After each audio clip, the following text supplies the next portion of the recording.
After 3 negative test results from antigen tests, I finally tested positive for COVID last week, like thousands of other Danes these past few weeks. It was perhaps expected since my daughter had just had it, but at the same time ironic since I see much fewer people than my partner, who works with children and who's still negative.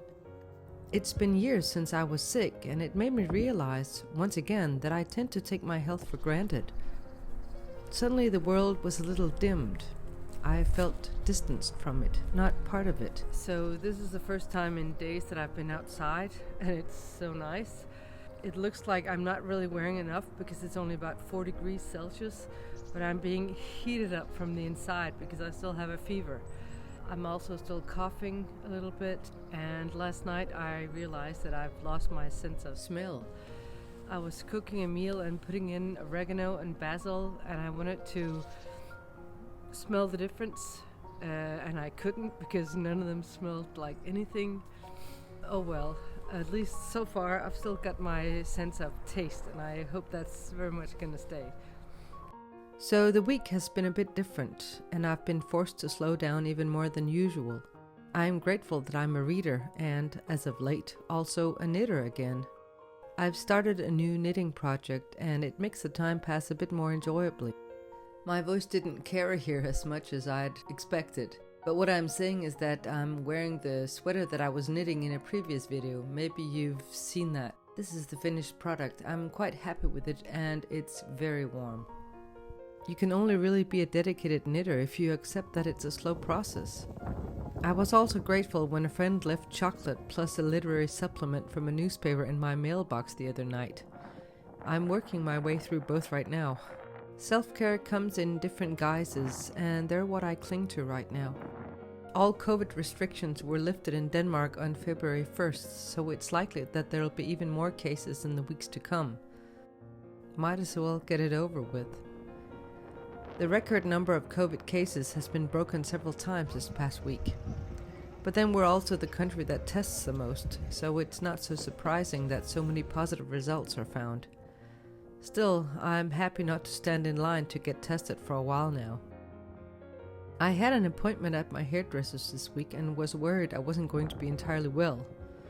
I've been needing a haircut for a long time, but there's always a waiting list because she's that good. 2 days ago, she called to postpone as she too had just come down with COVID. This has basically been the situation in Denmark for a while now. Then in the past weekend, we were hit by a storm. This is something that creates headlines across all news channels in Denmark. And for a couple of days, it was all anyone could talk about. Bridges were closed, and we were told not to venture outside unless it was absolutely necessary. It's a challenge to live in a wooden house when there's a storm, and this one was quite dramatic. There were several times during the night when I could actually feel the walls move just a tiny bit. I found myself wondering, not for the first time, if the house is solid enough not to fly away.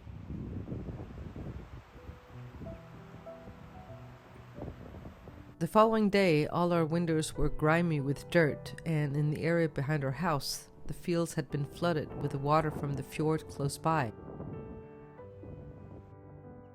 Where there are usually cows, there were now swans and seagulls swimming.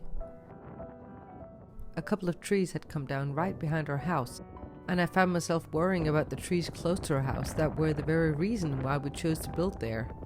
It's quiet in the garden right now, which is also really nice. You probably can't tell, but this arbor that I'm standing sort of under right here was just moving from side to side during the storm the other day, and now it's pretty crooked. And I'm not sure how I can remedy that because there's cement in the ground. That's how it actually stays put. But yeah. But for now, the storm is over. And now that we've entered the month of February, there'll be more and more light, which I heartily welcome here in my northern corner of the world. So if you're sick or feeling inactive for any number of reasons right now, know that you're not alone. There's a time and a season for everything, and right now it's apparently a time for recuperation for me, maybe for you as well. So I'm not venturing much further than my own little piece of land here these days because I'm still sick. I hope you'll bear with me. I'll make sure to go on a long drive or trip somewhere else once I'm back on my feet completely. All the best to you wherever you are, and thanks for watching.